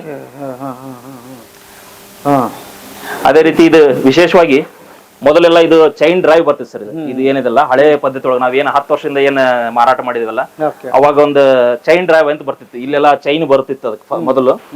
ಅದೆಲ್ಲ ಚೈನ್ ಏನಾಗ್ತಿತ್ತು, ಭೂಮಿ ಒಳಗ ಕಸ ಕಡ್ಡಿ ಇತರೆ ಏನೋ ಇತ್ತಂತಂದ್ರೆ ಅದ್ರೊಳಗೆ ಕುಂತ್ಕೊಂಡು ಚೈನ್ ಹಾಳಾಗೋದಾಗ್ಲಿ, ಜಂಗ್ ಬರೋದಾಗ್ಲಿ, ಹಿಂಗೆಲ್ಲ ತೊಂದರೆ ಆಗ್ತಿತ್ತು. ಅದೆಲ್ಲ ಆಗ್ಬಾರ್ದು ಅನ್ನೋ ಸಲ ಏನ್ ಮಾಡಿದ್ವಿ, ಇನ್ಬಿಲ್ಟ್ ಗೇರ್ ಬಾಕ್ಸ್ ವ್ಯವಸ್ಥೆ ಮಾಡಿದ್ವಿ ಸರ್ ನಾವು ಇದ್ರೊಳಗೆ. ಗೇರ್ ಬಾಕ್ಸ್ ವ್ಯವಸ್ಥೆಯಿಂದ ಏನಾಗ್ತದೆ ಅಂದ್ರೆ ಯಾವುದೇ ರೀತಿ ಚೈನ್ ಹಾಳಾಗುವಂಥದ್ದು ಆಗಂಗಿಲ್ಲ, ಮತ್ತೆ ಯಾವುದೇ ಹರೆ ಮುರಿ ಆಗಂಗಿಲ್ಲ, ಮತ್ತೆ ಡ್ಯೂರಾಬಿಲಿಟಿ ಜಾಸ್ತಿ ಆಗುತ್ತೆ. ಕಡಿಮೆ ಅಂದ್ರೆ ನಾವೇ ಇದಕ್ಕೆ 5 ವರ್ಷ guarantee, piece to piece change ಗ್ಯಾರಂಟಿಯನ್ನು ಕೊಡ್ತಾ ಇದೀವಿ ಕಂಪನಿಯಿಂದ. 5 ವರ್ಷ ನಾವು ಪೀಸ್ ಟು ಪೀಸ್ ಚೇಂಜ್ ಗ್ಯಾರಂಟಿಯನ್ನು ಕೊಡ್ತಾ ಇದೀವಿ. ಯಾಕಂದ್ರೆ ಅದು ಅಷ್ಟು ಒಂದು ಕ್ವಾಲಿಟಿಯಲ್ಲಿ ಬಿಲ್ಟ್ ಮಾಡಿದೀವಿ ಅನ್ನುವಂಥದ್ದು ನಮ್ಗೆ ಮನವರಿಕೆ ಆಗಿದೆ. ಅದು ಇಂಪಾರ್ಟೆಂಟ್. ಯಾಕಂದ್ರೆ ನಮ್ಗೆ ಅದು ಕನ್ಫರ್ಮ್ ಆದ್ರೆ ನಾವು ಮುಂದವರೆಗೆ ಅದನ್ನ ಹೇಳ್ಬೋದು, ಅಷ್ಟು ಕಾನ್ಫಿಡೆನ್ಸ್ ಹೇಳ್ಬೋದು. ಆ ರೀತಿ ಇದನ್ನ ಒಂದು 5 ವರ್ಷ ನಾವು ಗ್ಯಾರಂಟಿ ಕೊಡುವಂತ ಒಂದು ವ್ಯವಸ್ಥೆ ಮಾಡ್ಬೋದು.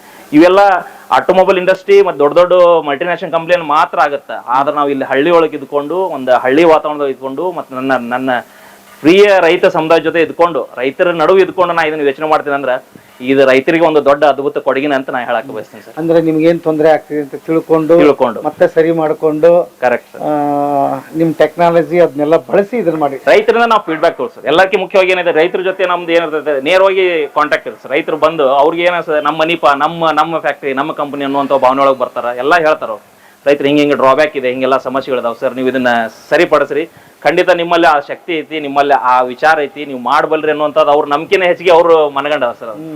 ಆ ವಿಚಾರದ ಹೇಳಿದಾಗ ನಾವೆಲ್ಲ ಅದನ್ನ ನೋಟ್ ಡೌನ್ ಮಾಡಿ ಇಟ್ಕೊಂಡಿರ್ತೀವಿ. ಪ್ರತಿ 2-3 ವರ್ಷಕ್ಕೊಮ್ಮೆ ನಾವು ಹೊಸ ಮಾಡೆಲ್ ಅನ್ನು ಬಿಡ್ತೀವಿ.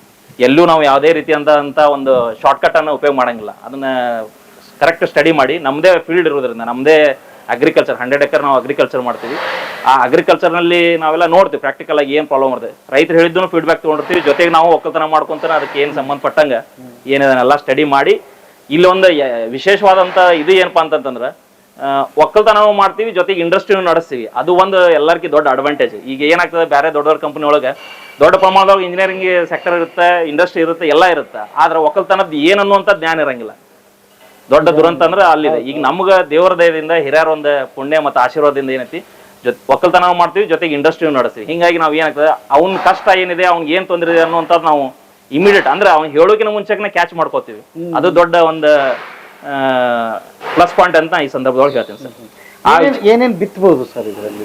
ಇದ್ರೊಳಗೆ ನೀವು ಬೀಜದೊಳಗೆ ಎಷ್ಟು ವೆರೈಟಿ ಇದೆ, A to Z, ನಾವು A to Z ಅಂತ ಹೇಳ್ತೀವಿ. ಬೀಜದೊಳಗೆ ಇವತ್ತು ಜಗತ್ತಿನೊಳಗೆ ಎಷ್ಟು ತರದ ಬೀಜ ಅದಾವಲ್ಲ, ಅಷ್ಟು ತರದ ಬೀಜಗಳನ್ನ ಬಿತ್ತುವಂತದ್ದು ಒಂದು ಇದ್ರೊಳಗೆ ವ್ಯವಸ್ಥೆ ಇದೆ ಸರ್. ಇದ್ರೊಳಗೆ ಇಷ್ಟು ದೊಡ್ಡ ಮಷಿನ್ ಇದೆಲ್ಲ, ಈ ಮಷಿನ್ ನಲ್ಲಿ ಜಸ್ಟ್ ಇದೊಂದು ಹಾಲರ್ ಅಂತ ಹೇಳ್ತೀವಿ ಸರ್ ನಾವು ಸೈಡ್.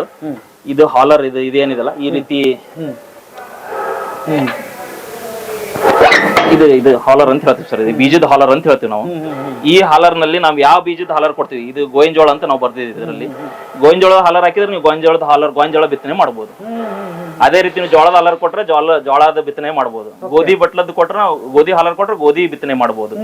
ಎಲ್ಲ ರೀತಿ ಬೀಜಗಳನ್ನ ಈ ಹಾಲರ್ ನಿಂದನ ಮಾಡ್ಬೋದು. ಮಷಿನ್ ಇದೇ ಇರುತ್ತೆ, ಜಸ್ಟ್ ಈ ಹಾಲರ್ ಚೇಂಜ್ ಮಾಡಿದ್ರೆ ನೀವು ಯಾವ ಬೀಜಕ್ಕೂ ಆದ್ರೂ ಹೋಗ್ಬೋದು. ಅದು ರೊಟೇಟ್ ಮಾಡಿದ್ರೆ ರೊಟೇಟ್ ಮಾಡಿದ್ರೆ ಇದು ಇದ್ರೊಳಗೆ ಇಷ್ಟು ಹಾಕಿಬಿಟ್ಟು ಜಸ್ಟ್ ಇಷ್ಟು ಇದನ್ನ ಹಾಕಿ ಇಷ್ಟ ಹಾಕ್ಬಿಟ್ರೆ ಮುಗಿತ. ಅಂದ್ರೆ ನಾವು ಯಾಕೆ ಇದಕ್ಕೆ ಯೂಸರ್ ಫ್ರೆಂಡ್ಲಿ ಅಂತ ಹೇಳ್ತೀವಿ ಅಂದ್ರೆ, ಎಲ್ಲೂ ನಾವು ಒಂದು ಸ್ಪ್ಯಾನರ್ ಹಿಡಿಯುವಂತ ಒಂದು ವಿಚಾರನ ಇಟ್ಟಿಲ್ಲ. ಏನೇ ಇದ್ರು ಲಿಂಚ್ ಪಿನ್ ಗಳನ್ನು ಕುಂದಿರ್ಸಿದೀವಿ. ಮತ್ತೆ ಎಲ್ಲೂ ಯಾವುದೇ ರೀತಿ ಟೂಲ್ ಅವಶ್ಯಕತೆ ಇಲ್ಲ. ಯಾಕಂದ್ರೆ ನಮ್ಮ ಫಾರ್ಮರ್ ಕಮ್ಯುನಿಟಿ ಹೆಂಗಿದೆ ಅಂತಂದ್ರೆ, ರೈತ ಸಮುದಾಯ ಹೆಂಗೈತೆ ಅಂತಂದ್ರೆ, ಅವ್ರಿಗೆ ಎಲ್ಲಾ ಮೇಂಟೈನ್ ಮಾಡೋದು ಕಷ್ಟ. ಎಲ್ಲಾ ಹೊಲಕ್ ಹೋಗಿರ್ತಾರ, ಒಂದ್ ಯಾವ್ದೋ ಒಂದು ಸ್ಪ್ಯಾನರ್ ಇರಂಗಿಲ್ಲ ಅವ್ರ ಕಡೆ. ಅದನ್ನೆಲ್ಲ ಮನಗಂಡು ಸ್ಟಡಿ ಮಾಡಿ ನಾವೇನ್ ಮಾಡಿವಿ, ಇದಕ್ಕೊಳಗೆ ಎಲ್ಲೂ ಸ್ಪ್ಯಾನರ್ ಬಾಡಪ್ಪ ಅನ್ನುವಂತ ಭಾವನೆ ಒಳಗೆ ಕೆಲಸ ಮಾಡಿ. ಅಂದ್ರೆ ಅದನ್ನ ಅಲ್ಲೇ ವಿದಿನ್ 2 ಸೆಕೆಂಡ್ ಒಳಗೆ ಅವ್ನ ಕೆಲಸ ಆಗಿರ್ಬೇಕು. ಈಗ ನೋಡ್ರಿ, ಸಪೋಸ್ ಕಡ್ಲಿ ಬಿತ್ತಿರ್ತಾನ, ಜೋಳಕ್ಕೆ ಹೋಗ್ಬೇಕಂದ್ರೆ ವಿದಿನ್ 2 ಮಿನಿಟ್ ಒಳಗೆ ಅವ ಜೋಳ ಬಿತ್ತನೆ ಮಾಡಬಹುದು. ಇದು ನಿಮ್ಗ ಉಪಕರಣಗಳೊಳಗೂ ಸಿಗಂಗಿಲ್ಲ. ಇದು ಮಾರ್ಕೆಟ್ನೊಳಗ ನೀವು ಯಾವುದೇ ಬೇರೆ ನಾವು ಬಿತ್ತನೆ ಕೂರ್ಗಿ ನೋಡಿದ್ರೆ ಸಾಧ್ಯನೇ ಇಲ್ಲ. ಖಂಡಿತವಾಗಿ ಅವ್ರ ಕಡೆ ಅದು ಸಿಗಂಗಿಲ್ಲ. ಈಗ ಇದು ಒಂದು ಒಳ್ಳೆ ಪ್ರಾಡಕ್ಟ್, ಒಳ್ಳೆ ಇದು ಇರೋದ್ರಿಂದ ಎಲ್ಲಾ ಕಾಂಪಿಟೇಟರ್ ಇದ್ರ ಹಿಂದೆನೆ ಬರ್ತಾ ಇದಾರೆ. ಅದು ಒಂದು ಸಂತೋಷ ಸುದ್ದಿನೇ. ಎಷ್ಟು ಇದರಲ್ಲಿ ಸ್ಟಾಕ್ ಹಾಕ್ಬೋದು ಸರ್ ಒಂದ್ಸಲ ನೀವು ಬೀಜ ಹಾಕೋದಾದ್ರೆ? ಇದ್ರೊಳಗೆ ನಾವು 50 ರಿಂದ 60 kg ಗೊಬ್ಬರವನ್ನು ಹಾಕ್ಬೋದು. 50 ರಿಂದ 60 kg ಗೊಬ್ಬರ ಹಾಕ್ಬೋದು.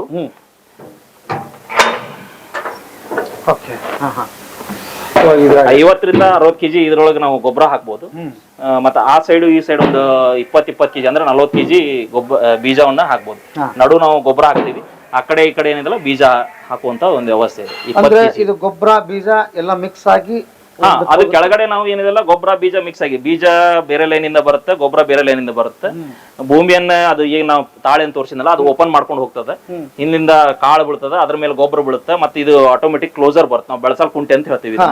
ಇದೇನಿದೆಲ್ಲ ಬೆಳಸಲ್ ಕುಂಟೆ ಅಂತ ಹೇಳ್ತೀವಿ. ಕುಡಿದ ಸಮೇತ ಮುಂದೆ ಅದು ಮುಂದೆ ಓಪನ್ ಮಾಡ್ಕೊಂಡು ಹೋಗ್ತದೆ, ಬೀಜ ಹಾಕ್ತದೆ, ಗೊಬ್ಬರ ಹಾಕ್ತದೆ, ಆಮೇಲೆ ಕ್ಲೋಸ್ ಮಾಡ್ಕೊಂಡು ಬಂದ್ಬಿಡುತ್ತೆ ಬೆಳಸಲ್ ಕುಂಟಿಂದ. ಅಂದ್ರೆ 4 ರಿಂದ 5 ಜನ ಮಾಡುವಂತ ಕೆಲಸ ಇದು ಒಂದೇ ಮಷಿನ್ ಮಾಡ್ತಾ ಇದೆ ಸರ್.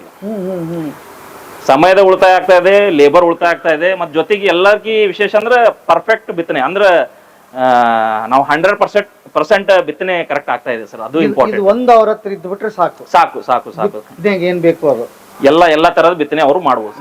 ಇದು ಕೂತ್ಕೊಳಕ್, ಇದು ಹಿಂದ್ಗಡೆ ಕೂತ್ಕೊಳ್ಳಕ್ಕೆಲ್ಲ. ಅಂದ್ರೆ ಬೀಜ ನಾವು ಬಿತ್ತೋತ್ನಾಗ ಬೀಜ ಗೊಬ್ಬರ ಅದು ಯಾವ ರೀತಿ ಬೀಳ್ತದ ಅಂತ ಹೇಳಿ ನೋಡ್ಲಿಕ್ಕೆ ಒಂದು ವ್ಯವಸ್ಥೆ ಬೇಕಾಗ್ತದೆ ಸರ್.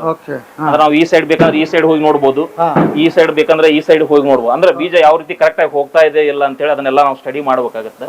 ಅದಕ್ಕೆ ನಾವು ಇದನ್ನೆಲ್ಲ ಒಂದು ಚೇರಿನ ವ್ಯವಸ್ಥೆ ಕೊಟ್ಟಿದ್ವಿ. ಚೇರ್ ಸಹಿತ ಮೂವೇಬಲ್ ಚೇರ್ ಅನ್ನ ಕೊಟ್ಟಿದ್ವಿ. ಅಂದ್ರೆ ಸಣ್ಣ ಸಣ್ಣ ವಿಷಯಗಳಿಗೂ ನಾವು ಜಾಸ್ತಿ ಗಮನ ಕೊಟ್ಟಿದ್ವಿ. ಅದು ಅನಿಸ್ತದ ಇಷ್ಟು ಸಣ್ಣ ವಿಷಯ ಅಲ್ಲ ಎದಕ್ಕಿದೆ ಅಂತ ಹೇಳಿ. ಆದ್ರೆ ಒಕ್ಕಲ್ತನದೊಳಗೆ ನಾವು ಹೊಲದೊಳಗೆ ನಾವು ಕೆಲಸ ಮಾಡೋದ್ನ ಏನಾಗುತ್ತೆ ಅಂದ್ರೆ, ಒಂದು ಸಣ್ಣ ಸಮಸ್ಯೆನೂ ದೊಡ್ಡ ಸಮಸ್ಯೆ ಕಾಣಿಸ್ತದೆ. ಅದಕ್ಕಿಂತವೆಲ್ಲ ಸ್ಟಡಿ ಮಾಡಿ ನಾವು ಮಾಡ್ತಾ ಇದೀವಿ. ಇದು ಇದ್ರ ಮೇಲೆ ಬೆಳಸಲ್ ಕುಂಟೆ ಅಂತ ಹೇಳ್ತೇವಲ್ಲ ನಾವು, ಇದ್ರ ಮೇಲೆ ವೇಟ್ ಅವಶ್ಯಕತೆ ಇರುತ್ತೆ. ಅಂದ್ರೆ ಸ್ವಲ್ಪ ವೇಟ್ ಹಾಕುದು ಅಂದ್ರೆ ಒಂದು ಹದ ಏನಿದೆ ಅದನ್ನ ನೋಡ್ಕೊಂಡು ವೇಟ್ ಅವಶ್ಯಕತೆ ಇರುತ್ತೆ. ಆ ವೇಟ್ ಇದೊತ್ತನೆ ಮನುಷ್ಯ ಒಬ್ಬ ನಿಂದಿರ್ಬೇಕಾಗುತ್ತೆ, ಮುಂಜಾನೆ ಸಾಯಂಕಾಲವರೆಗೂ ನಿಂದಿರ್ಬೇಕಾಗುತ್ತೆ. ಮೊದಲೆಲ್ಲ ಹಳೆ ಪದ್ಧತಿ ಒಳಗೆ ಏನಿತ್ತು, ಹಿಂಗೆಲ್ಲ ನಿಂದಿರ್ತಿದ್ರು. ಅಂದ್ರೆ ಇದೆಲ್ಲ ಇಲ್ಲೇ ನಮ್ಮ ಮೀನುಗಂಡಕ್ಕೆ ಅದೆಲ್ಲ ಲೋಡ್ ಬಿದ್ದು ತೊಂದ್ರೆ ಮಾಡ್ತಿತ್ತು. ಈ ಹೊಸ ಟೆಕ್ನಾಲಜಿ ಒಳಗೆ ಏನ್ ಮಾಡಿದ್ವಿ ನಾವು, ಇದಕ್ಕೆಲ್ಲ ಫುಟ್ ರೆಸ್ಟ್ ವ್ಯವಸ್ಥೆ ಕೊಟ್ಟಿದ್ವಿ. ಅಂದ್ರೆ 90 ಡಿಗ್ರಿ ಆಗಿ ಫ್ಲಾಟ್ ಆಗಿ ನಿಂದಿರ್ಲಿ, ಮುಂಜಾನೆ ಸಾಯಂಕಾಲವರೆಗೂ ನಿಂದ್ರು ಅವ್ಗೆ ಯಾವ್ದೇ ರೀತಿ ತೊಂದರೆ ಆಗ್ಬಾರ್ದು ಅನ್ನುವಂತ ಒಳಗೆ. ಅಂದ್ರೆ ಸಣ್ಣ ಸಣ್ಣ ಕೆಲ್ಸಕ್ಕೂ ಇವತ್ತು ದುಡಿ ಕಮ್ಯುನಿಟಿ ಬಹಳ ಸೂಕ್ಷ್ಮ ವಿಚಾರ ಮಾಡ್ತದ, ತ್ರಾಸ ಆತದ ಮರನೇ ಬರಂಗಿಲ್ಲ ಅವ. ಅದಕ್ಕೆ ಅದನ್ನೆಲ್ಲ ಅವಾಯ್ಡ್ ಮಾಡಿಸಲ ಇಂಥವೆಲ್ಲ ಸಂಶೋಧನೆಗಳನ್ನು ಮಾಡ್ತಾ ಇರ್ತೀವಿ. 1 ಎಕರೆಗೆ ಎಷ್ಟು ಬಿತ್ತಬೇಕು? ಇದು ಪ್ರತಿ ಗಂಟೆಗೆ ಒಂದ್ ಎಕರೆ 3 ಎಕರೆವರೆಗೂ ಬಿತ್ತಬಹುದು ಸರ್. ಒಂದು ಅಂದ್ರೆ ನಮ್ದು ಸೈಜಸ್ ಇದಾವ. ಈಗ ನಾವು 6 ತಾಳಿಲ್ ಬಿತ್ತೋದ್ನಾಗ ಸ್ವಲ್ಪ ಕಡಿಮೆ ಹೋಗುತ್ತೆ ಭೂಮಿ. ಅಂದ್ರೆ ಎವರೇಜ್ ಒಂದು 18 ರಿಂದ 20 ಎಕರೆವರೆಗೂ ನಾವು ಪ್ರತಿದಿನ ಬಿತ್ತನೆ ಮಾಡ್ಬೋದು ಸರ್. 18 ರಿಂದ 20 ಎಕರೆ ಆರಾಮಾಗಿ ಬಿತ್ತನೆ ಮಾಡ್ಬೋದು. ಎಷ್ಟು ಕಾಸ್ಟ್ ಆಗುತ್ತೆ ಸರ್? ಸರ್ ಈಗ ಇದು ಬಂದ್ಬಿಟ್ಟು 1,21,000 ನಾವು ಇದನ್ನ ಕೊಡ್ಮಾಡ್ತಾ ಇದೀವಿ ಫಾರ್ಮರ್ ಕಮಿಟಿ. 1,21,000 ಕೊಡ್ಮಾಡ್ತಾ ಇದೀವಿ. ಮತ್ತೆ ಜೊತೆಗೆ ಒಂದು ಗೌರ್ಮೆಂಟ್ ಸಬ್ಸಿಡಿ ಇದೆ ಸರ್, 39,000 ಒಂದು ಸಬ್ಸಿಡಿ ಇದೆ. ಒಂದು 82,000 ಅಂದ್ರೆ 82,000 ಫಾರ್ಮರ್ ಕೊಟ್ರೆ ನಾವು ಇದನ್ನ ರೈತರಿಗೆ ಕೊಡ್ಮಾಡ್ತೀವಿ. ಸರ್ಕಾರಿ ಯೋಜನೆ ಇದ್ದ ಹೊತ್ತಿನೊಳಗೆ ನಾವು ಇದನ್ನ ಕೊಡುವಂತ ಒಂದು ಇದು ಮಾಡ್ತೀವಿ. ಲೋನ್ಗೆ ಏನಾದ್ರು ಸಹಾಯ ಮಾಡ್ತೀರಿ? ಲೋನದ್ದು ಬ್ಯಾಂಕ್ ನಲ್ಲಿ ಮಾಡ್ಬೋದು ಸರ್. ಅದು ಲೋನದ್ ನಮ್ ಕಡೆ ಇದು ನಾವು ಮಾಡ್ತಾ ಇಲ್ಲ. ಆದ್ರೆ ಸಬ್ಸಿಡಿಗೆ ನಾವು ಇದಕ್ಕೆ ಅನುಕೂಲ ಮಾಡ್ಕೊಡ್ತಾ ಇದೀವಿ. ಗೌರ್ಮೆಂಟ್ ಸಬ್ಸಿಡಿಗೆ ಅನುಕೂಲ ಮಾಡ್ಕೊಡ್ತಾ ಇದೀವಿ. ಹೌದಾ? ಕೊಡ್ತಾ ಇದೀವಿ ಸರ್. ತಗೊಂಡವ್ರಿಗೆ ಒಳ್ಳೆ ಆಫರ್ ಹಂಗಾರೆ ಇದೀಗ. ಖಂಡಿತ ಸರ್, ಖಂಡಿತ. ಇಂತ ಒಂದು ಒಳ್ಳೆ ಪ್ರಾಡಕ್ಟ್ 2-2.5 ಲಕ್ಷ ಸಿಗುವಂತ ಪ್ರಾಡಕ್ಟ್ ಅನ್ನ ನಾವು 1,21,000 ಕೊಡ್ತಾ ಇದೀವಿ. ಜೊತೆಗೆ 40,000 ಸರ್ಕಾರದಿಂದ ಸಬ್ಸಿಡಿಯನ್ನು ಕೊಡಿಸ್ತಾ ಇದೀವಿ. ಮತ್ತೆ ಎಂಡ್ ಯೂಸರ್ಗೆ ರೈತರಿಗೆ ಬಂದು 82,000 ಸಿಗುತ್ತಂದ್ರೆ ಖಂಡಿತ ಅವನಿಗೆ ಅದೊಂದು ದೊಡ್ಡ ಸಹಾಯನ ಅಂತ ನಾನು ಅನ್ಕೋತೀನಿ ಸರ್. ಈಗ ನಾನು ಇದನ್ನ ಬುಕ್ ಮಾಡಿದ್ರೆ ಎಷ್ಟು ದಿವಸದಲ್ಲಿ ನನಗೆ ಸಿಗುತ್ತೆ ಸರ್? ಸರ್ ಇದು ಬುಕ್ ಮಾಡಿದ ತಕ್ಷಣ ನಿಮ್ಗೆ ಕೊಡುವಂತ ಒಂದು ವ್ಯವಸ್ಥೆ ನಾವು ಮಾಡ್ಕೊಂಡಿದ್ವಿ ಸೀಸನ್ ಅಲ್ಲಿ. ಈಗ ಇನ್ನೂ ನಮ್ಮ ಹತ್ರ ಇದು ಸ್ಟಾಕ್ ಇಲ್ಲ. ನಾವು ಇನ್ಮೇಲೆ ಇದ್ರ ಪ್ರೊಡಕ್ಷನ್ ತೊಗೊಳ್ತಾ, ಅಂದ್ರೆ ಇದು ಹೊಸ ಮಾಡಲ್ ಇರೋದ್ರಿಂದ ನಾವು ಈಗ ಇದನ್ನ ಪ್ರೊಡಕ್ಷನ್ ಸ್ಟಾರ್ಟ್ ಮಾಡ್ತಾ ಇದ್ವಿ. ಅಂದ್ರೆ ಜನವರಿಯಿಂದ ನಾವು ಸ್ಟಾರ್ಟ್ ಮಾಡ್ತಾ ಇದೀವಿ. ಜನವರಿಯಿಂದ ನಮ್ಗೆ ಸ್ಟಾರ್ಟ್ ಮಾಡಿದ್ರೆ ನಾವು ಏಪ್ರಿಲ್ ಮೇ ಒಳಗೆ ನಮ್ಗೆ ಇಮಿಡಿಯೇಟ್ ಕೊಡುವಂತ ಒಂದು ಇದನ್ನ ಮಾಡ್ತಾ ಇದ್ವಿ. ಒಂದು 10,000 ಯೂನಿಟ್ ರೆಡಿ ಮಾಡಿ ಇಟ್ಕೊಳ್ಳುವಂತ ಒಂದು ಯೋಜನೆಯನ್ನು ನಾವು ಹಾಕೊಂಡಿದ್ದೀವಿ ಸರ್. ಎಲ್ಲ ಪ್ಲಾನ್ ಮಾಡಿ ಇಟ್ಕೊಂಡಿದ್ದೀವಿ. ಸೀಸನ್ ಬಂದ ತಕ್ಷಣ ರೈತರಿಗೆ ತಗೊಂಡು ಹೋಗ್ಬೇಕು. ಮತ್ತೆ ಎಲ್ಲಾ ಜಿಲ್ಲೆ ಒಳಗೂ ನಾವು ಡೀಲರ್ ನೆಟ್ವರ್ಕ್ ಹೊಂದಿದ್ವಿ. ಎಲ್ಲಾ ಜಿಲ್ಲೆ ಒಳಗೂ ಎಲ್ಲರಿಗೂ ಒಂದೇ ಟೈಮ್ ಸಿಗುವಂತ ಒಂದು ಯೋಜನೆಯನ್ನು ಹಾಕೊಂಡಿದ್ವಿ. ಬಹಳ ದೊಡ್ಡ ಯೋಜನೆ. ಹಣ್ಣಿಗರಿಗೆ ಬರ್ಬೇಕಂತ ಏನು ಇಲ್ಲ. ಹೌದು, ಎಲ್ಲಾ ಜಿಲ್ಲೆಗೆ ಒಂದರಂತ ಒಂದು ನಾವು ಶೋರೂಮ್ ಅನ್ನ ತೆರೆದಿದ್ದೀವಿ. ಅಲ್ಲಿ ನಮಗೆ ಸಂಬಂಧಪಟ್ಟಂಗ ನಮ್ಮದೇ ಮಷಿನ್ ಸಂಬಂಧಪಟ್ಟಂಗ ಒಂದು ನಾವು ಡೀಲರ್ಶಿಪ್ ಇದನ್ನ ಶೋರೂಮ್ ಅನ್ನ ಮಾಡ್ಕೊಂಡಿದೀವಿ. ಹೌದು ಸರ್, ನಮ್ದೇ. ಅಲ್ಲೆಲ್ಲ ನಿಮ್ಗೆ ಏನ್ ಬೇಕು ನಮ್ ನಡಕಟ್ಟಿಂದ ಯಾವ ಇಂಪ್ಲಿಮೆಂಟ್ ಇದಾವೆ ಎಲ್ಲ ಸಿಗ್ತಾವ. ಜೊತೆಗೆ ಸ್ಪೇರ್ ಸಿಗುತ್ತೆ, ಜೊತೆಗೆ ಸರ್ವಿಸು ಸಿಗುತ್ತೆ. ಇಷ್ಟೆಲ್ಲ ಆದ್ಮೇಲೆ ನಾವು ಇಲ್ಲಿಂದ ಹೆಡ್ ಆಫೀಸ್ ಇಂದ ಏನೋ ತೊಂದರೆ ಐತೆ ಅಂತಂದ್ರೆ ಅದನ್ನ ಅಪ್ರೋಚ್ ಆಗ್ತೀವಿ. ಅಲ್ಲಿ ಹೋಗಿ ಎಲ್ಲೇ ಫಾರ್ಮರ್ಗೆ ತೊಂದರೆ ಆಗಿದೆ ಅಲ್ಲೇ ನಾವು ಅದನ್ನ ಸರಿ ಮಾಡುವ ವ್ಯವಸ್ಥೆ ಮಾಡ್ತೀವಿ. ಇನ್ ಕೇಸ್ ಅಲ್ಲಿ ಸರಿ ಆಗದೆ ಇದ್ರೆ ಅದನ್ನ ನಾವು ರಿಟರ್ನ್ ನಮ್ಮದೇ ಗಾಡಿ ಒಳಗೆ ನಾವು ತಗೊಂಡ್ಬರ್ತೀವಿ, ರೆಡಿ ಮಾಡ್ತೀವಿ. ಮತ್ತೆ ತಿರ್ಗಾ ಪುನಃ ಅವನ ಹೊಲದೊಳಗೆ ಅವ್ನ ಮನೆವರೆಗೆ ನಾವು ಅದನ್ನ ಮುಟ್ಸುವಂತ ವ್ಯವಸ್ಥೆನ ಮಾಡಿ. ಅಂದ್ರೆ ನಮ್ಮ ಟೋಟಲಿ ಇದು ರೈತಿಗೆ ಸೇವೆ ನಮ್ದು ಮುಟ್ಲಿ ಅನ್ನುವಂತ ಭಾವನೆ ಒಳಗೆ ನಾವು ಕೆಲಸ ಮಾಡ್ತೀವಿ. ಜೊತೆಗೆ ಈಗ ಇನ್ನೊಂಷ್ಟು ಸೂಕ್ಷ್ಮತೆಗಳನ್ನ ನಿಮ್ಗೆ ತೋರಿಸ್ತೀನಿ ಸರ್. ನಾನು ಮೊದಲೆಲ್ಲ ಹಳೆ ಪದ್ಧತಿ ಒಳಗೆ ಏನಿತ್ತು, ಇವು ಡೋರ್ಗೆಲ್ಲ ಸ್ವಲ್ಪ ಗಾಡಿ ಮೂವ್ಮೆಂಟ್ ಆದ ತಕ್ಷಣ ಕೈ ಮೇಲೆ ಬೀಳುವಂತ ವ್ಯವಸ್ಥೆ ಇತ್ತು. ಅಂದ್ರೆ ಇಲ್ಲಿ ನಾವೆಲ್ಲ ಏನೋ ಕೆಲಸ ಮಾಡ್ತಿರ್ತಿದ್ವು, ಲಕ್ಷ್ಯ ಆಗ್ಲಿಲ್ಲ ಅಂದ್ರೆ ಕೈ ಮೇಲೆ ಬೀಳ್ತಿತ್ತು. ಅದೆಲ್ಲ ಆಗ್ಬಾರ್ದು ಅಂತೇಳಿ ಈಗೆಲ್ಲ ಹೈಡ್ರಾಲಿಕ್ ಸಿಸ್ಟಮ್ ಅನ್ನ ಕೊಟ್ಟಿದೀವಿ ಸರ್. ಅಂದ್ರೆ ಯಾವುದೇ ರೀತಿಯ ದುರ್ಘಟನೆ ಆಗಂಗಿಲ್ಲ, ಅಂದ್ರೆ ಅವನ್ಗೆ ತೊಂದರೆ ಆಗಂಗಿಲ್ಲ. ಅದೇ ರೀತಿ ಇವೆಲ್ಲ ಮೊದಲೆಲ್ಲ ಬಾಕ್ಸ್ ಒಳಗ ಒಂದು 200 ಗ್ರಾಮು 300 ಗ್ರಾಮು ಬೀಜ ಉಳಿತಿತ್ತು. ಅಂದ್ರೆ ಉಳಿದ ತಕ್ಷಣ ಬಿತ್ತನೆ ಬಂದ್ ಆಗ್ತಿತ್ತು. ಅದು ಕಡೆ ಒಂದು ಬೀಜದವರೆಗೂ ಬಿತ್ತನೆ ಆಗ್ಬೇಕು ಅನ್ನುವಂತ ದೃಷ್ಟಿಯೊಳಗೆ ಇದನ್ನ ಡೆವಲಪ್ ಮಾಡಿದ್ವಿ. ಮತ್ತೆ ಹೊಸ ಇದ್ರಲ್ಲಿ ಮಾಡೆಲ್ ಅಲ್ಲಿ ಮಾಡಿದ್ವಿ ಸರ್. ಏನ್ ಮಾಡಿದ್ರಿ ಅಂದ್ರೆ ಲಾಸ್ಟ್ ಒಂದು ಬೀಜದವರೆಗೂ ಇಲ್ಲೆಲ್ಲ ಮೊದಲೆಲ್ಲ ಒಂದು 200 ಗ್ರಾಮು 300 ಗ್ರಾಮ್ ಬೀಜ ಉಳಿತಿತ್ತು ಸರ್. ಇದನ್ನ ಏನ್ ಮಾಡಿದ್ವಿ, ಇದನ್ನೆಲ್ಲ ಇದು ಕ್ರಾಸ್ ಇದನ್ನ ತಗೊಂಡು ಇದ್ರೊಳಗೆ ಒಂದು ಇಂಜಿನಿಯರಿಂಗ್ ಇದನ್ನ ಮಾಡಿ ಯಾವುದೇ ರೀತಿ ಬೀಜ ಉಳಿದಿರಬಾರ್ದು ಆ ರೀತಿ ಒಂದು ಸಂಶೋಧನಾ ಒಂದು R&D ಆಗಿದೆ ಸರ್ ಅದರಲ್ಲಿ. ಅದೇ ರೀತಿ ಬೀಜ ತೆಗಿಲಿಕ್ಕೂ ನಾವು ಒಂದು ಸರಳ ವ್ಯವಸ್ಥೆಯನ್ನ ಮಾಡಿದೀವಿ. ಬಹಳ ಸರಳ ವ್ಯವಸ್ಥೆ ಸರ್ ಇದು.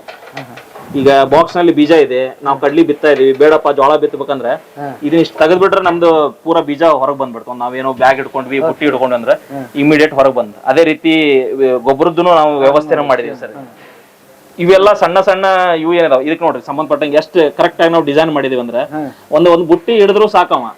ಅಂದ್ರೆ ಅವನಿಗೆ ಅಲ್ಲಿ ವ್ಯವಸ್ಥೆ ಇರಲ್ಲ, ಹೊಲದಲ್ಲಿ ವ್ಯವಸ್ಥೆ ಇರಂಗಿಲ್ಲ. ಅದು ದೊಡ್ಡ ಸಮಸ್ಯೆ ಇವತ್ತೇನಿದೆ ಅಂತಂದ್ರೆ ಹೇಳಿದ್ವಿ ನಾವು ಆಗಲ್ಲೇ, ಯಂಗ್ ಜನರೇಷನ್ಗೆ ಏನ್ ಮಾಡ್ಬೇಕು ಅನ್ನೋಂಥದ್ದು ಗೊತ್ತಿಲ್ಲ. ಇನ್ನು ಎಲ್ಲಾ ಮೊದಲೇ ವಿಚಾರ ಮಾಡಿ ಹೊಲಕ್ಕೆ ಒಯ್ದಂತೂ ಸುಳ್ಳದು. ಅದಕ್ಕೆ ನಾವೇನ್ ಮಾಡಿದ್ವಿ, ಅವನಿಗೆ ಸ್ವಲ್ಪ ಕಡಿಮೆ ವ್ಯವಸ್ಥೆ ಇದ್ರು ನಮ್ಮ ಮಷಿನ್ ಅವ್ನಿಗೆ ಈಸಿಯಾಗಿ ಅಪ್ಲೋಡ್ ಮಾಡಕ್ ಆಗಿರ್ಬೇಕಂತ ಹೇಳಿ ಇವನ್ನೆಲ್ಲ ಸಣ್ಣ ಸಣ್ಣ ವಿಷಯಗಳನ್ನ ಜೋಡಿಸಿದ್ವಿ ಸರ್. ಸರಿ ಸಾಧಾರಣ ಒಂದು 24 ಹೊಸ ಟೆಕ್ನಾಲಜಿ ಅದರಲ್ಲಿ ನೋಡ್ರಿ. ಮೊದಲೆಲ್ಲ ಟೂಲ್ ದೊಡ್ಡ ಸಮಸ್ಯೆ ಇರುತ್ತೆ, ಅದೆಲ್ಲ ಬೇಡ ಅಂತ ಒಂದು ಟೂಲ್ ಬಾಕ್ಸ್ ಅನ್ನ ಕೊಟ್ಟಿದ್ದೀವಿ. ಇದ್ರೊಳಗೆ ಸಂಬಂಧಪಟ್ಟಂಗೆ ಇನ್ನೇನೋ ರಿಲೇಟೆಡ್ ಮೇಜರ್ ವರ್ಕ್ ಮಾಡೋದ್ನಾಗ ಅವ್ರಿಗೆ ಸ್ಪ್ಯಾನರು ಟೂಲ್ಸ್ ಯೂಸ್ ಆಗ್ಲಿ ಅಂತೇಳಿ ಅದನ್ನ ಸಹಿತ ಪ್ರೊವೈಡ್ ಮಾಡಿದ್ವಿ ಸರ್ ನಾವು. ಅದ್ಭುತ.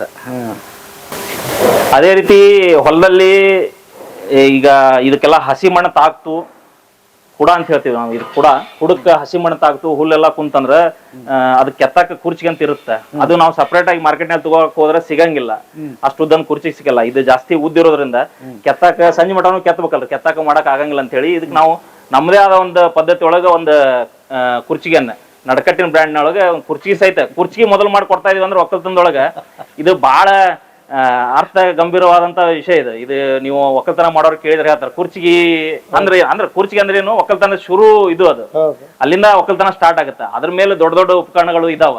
ಕುರ್ಚಿಗೆ ಬಗ್ಗೆ ಮಾಹಿತಿ ಇತ್ತಂದ್ರೆ ಎಲ್ಲ ಒಕ್ಕಲ್ತನದ ಬಗ್ಗೆ ಮಾಹಿತಿ ಇದ್ದಂಗನ ಇದು ಒಂದು ವ್ಯವಸ್ಥೆ. ಇಂಥದನ್ನ ನಾವು ಈ ಮಷಿನ್ ಒಳಗ ಇದ್ರ ಜೊತೆ ಕೊಡುವಂತದ್ದು ಅಂದ್ರೆ ಸಣ್ಣ ಸಣ್ಣ ಒಂದು ಅವಶ್ಯಕತೆಗಳನ್ನ ನಾವು ಸ್ಟಡಿ ಮಾಡಿ ಕೊಡ್ತಾ ಇದೀವಿ ಸರ್ ರೈತಿಗೆ. ಯೋಚನೆ ಹೆಂಗ್ ಮಾಡಿದ್ರಿ, ಬಹಳ ಖುಷಿ ಆಯ್ತು. ಇವೆಲ್ಲ ಒಕ್ಕಲ್ತನ ಮಾಡ್ತಾ ಇರ್ತೀವಿ ಅಂತ ಹೇಳಿ ಬರ್ತದೆ ಸರ್ ಇದು, ಇಲ್ಲಾಂದ್ರೆ ಅದೇ ಹಂಗ ಬರುತ್ತೆ, ಬರಕ್ ಸಾಧ್ಯನೇ ಇಲ್ಲ ಅದು. ಆಮೇಲೆ ಇದನ್ನ ತಗೊಂಡೋಗ್ಬೇಕಾದ್ರೆ ಡಿಸ್ಮೆಂಟಲ್ ಮಾಡಿ ಪೀಸ್ ಮಾಡ್ಕೊಡ್ತೀರಾ? ಇಲ್ಲ ಇಲ್ಲ ಇಲ್ಲ ಇಲ್ಲ ಅಖಂಡ ಇದು ಹೆಂಗಿದೆ ಫುಲ್ ಡಿಸ್ಮೆಂಟಲ್ ನಾವ್ ಎಲ್ಲೂ ಮಾಡಲ್ಲ. ಮಷಿನ್ ಅನ್ನ ಪೂರ ಯಾವ ರೀತಿ ಇದೆ ಇದೇ ರೀತಿ ಕೊಡುವಂತ ಮಾಡ್ತೀವಿ. ಸಾಕಷ್ಟು ರೈತರು ನಮ್ಮಲ್ಲಿ ಇಲ್ಲೇ ಲೋಕಲ್ ನಮ್ಮ ಡಿಸ್ಟ್ರಿಕ್ಟ್ ರೈತರು ಎಲ್ಲರೂ ಇಲ್ಲೇ ಬರ್ತಾರೆ. ಅವ್ರು ತಮ್ಮದೇ ಆದ ಟ್ರ್ಯಾಕ್ಟರ್ ಇಲ್ಲಾಂದ್ರೆ ಒಂದು ಸಣ್ಣ ಗಾಡಿ ಗೂಡ್ಸ್ ಗಾಡಿಯಲ್ಲಿ ಹಾಕೊಂಡು ಹೋಗ್ತಾರೆ. ಅದು ಬಿಟ್ಟು ನಾವೇ ಇದು ಕಳಿಸ್ಬೇಕು ಬೇರೆ ಡಿಸ್ಟ್ರಿಕ್ಟ್ ಅಂದ್ರೆ ನಮ್ದೇ ಡೀಲರ್ ನೆಟ್ವರ್ಕ್ ನಲ್ಲಿ ಇರುತ್ತೆ, ಅವ್ರು ಅಲ್ಲಿಂದನೂ ತಗೋಬಹುದು. ಅಂದ್ರೆ ಸಮೀಪ ಆಯಾ ಡಿಸ್ಟ್ರಿಕ್ಟ್ ನವ್ರು ಅಲ್ಲೇ ತಗೊಳ್ಳೋಂತ ಒಂದು ವ್ಯವಸ್ಥೆ ಮಾಡಿದ್ರು. ಯಾವುದೇ ರೀತಿ ಡಿಸ್ಮೆಂಟಲ್ ಮಾಡಲ್ಲ ಸರ್. ಯಾಕೆ ಮಾಡಲ್ಲ ಅಂತಂದ್ರೆ ಅದು ಡಿಸ್ಮೆಂಟಲ್ ಮಾಡಿದ್ರೆ ಅದ್ರ ಒರಿಜಿನಲ್ ಫಿಟ್ಟಿಂಗ್ ಹಾಳಾಗ್ತದೆ. ಆಮೇಲೆ ಅದು ಫಿಟ್ಟಿಂಗ್ ಏನಾಗ್ತದೆ, ಒಬ್ರು ಮಾಹಿತಿ ಇದ್ದವ್ರು ಫಿಟ್ ಮಾಡ್ತಾರೆ, ಒಬ್ರು ಮಾಹಿತಿ ಇಲ್ದವ್ರು ಫಿಟ್ ಮಾಡ್ತಾರೆ. ಅವಾಗ ಅದ್ರ ಪರ್ಫಾರ್ಮೆನ್ಸ್ ನಲ್ಲಿ ಸ್ವಲ್ಪ ತೊಂದರೆ ಆಗ್ತದೆ ಅಂತ ಹೇಳಿ ಡಿಸ್ಮೆಂಟಲ್ ಎಲ್ಲೂ ಮಾಡಲ್ಲ ಸರ್ ನಾವು.